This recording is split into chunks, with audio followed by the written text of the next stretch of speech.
మీ కళ్ళద్దాలిక పక్కన పెట్టేయండి. ప్రతి కంటి సమస్యకి బెస్ట్ సొల్యూషన్ ఇస్తుంది అమెరికన్ లేజర్ ఐ హాస్పిటల్. వందలాది మంది ప్రయాణికులతో ఓ పడవ బయలుదేరింది. సరస్సులో నుంచి పడవ వేగంగా వెళ్తూ ఉండడంతో అందులో ఉన్న ప్రయాణికులు అల్లరల్లరి చేస్తూ కేరింతలు కొడుతున్నారు.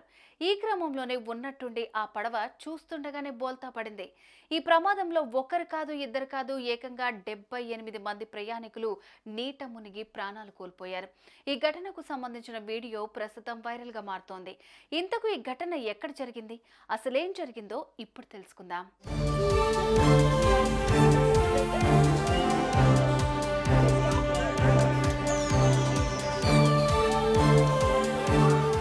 మధ్య ఆఫ్రికా దేశమైన కాంగోలోని తూర్పు ప్రాంతంలోని దక్షిణ కివు ప్రావిన్స్లోని మినోవా నుంచి ఉత్తర కివు ప్రావిన్స్లోని గోమాకు కివు సరస్సులో గురువారం ఓ పడవ బయలుదేరింది.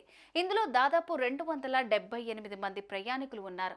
అయితే ఈ పడవ ముందుకు వెళ్తున్న క్రమంలోనే ప్రమాదవశాత్తు ఆ పడవ బోల్తా పడిపోయింది. వెంటనే స్పందించిన సమీప పడవలో ఉన్న ప్రయాణికులు వారిని రక్షించే ప్రయత్నం చేశారు. మొత్తానికి కొందరు ప్రాణాలతో బయటపడగా చాలా మంది నీట మునిగి ప్రాణాలు కోల్పోయారు. అనంతరం కొందరు ప్రయాణికులు అక్కడి రక్షణ సిబ్బందికి సమాచారం ఇచ్చారు. హుటాహుట్న అక్కడికి చేరుకున్న అధికారులు గల్లంతైన వారి కోసం గాలింపు చర్యలు చేపడుతున్నారు. అయితే ఈ ప్రమాదంలో నీట మునిగి 78 మంది ప్రయాణికులు ప్రాణాలు కోల్పోయినట్లుగా దక్షిణ Kivu province governor Jean Jacques Purusi తెలిపారు.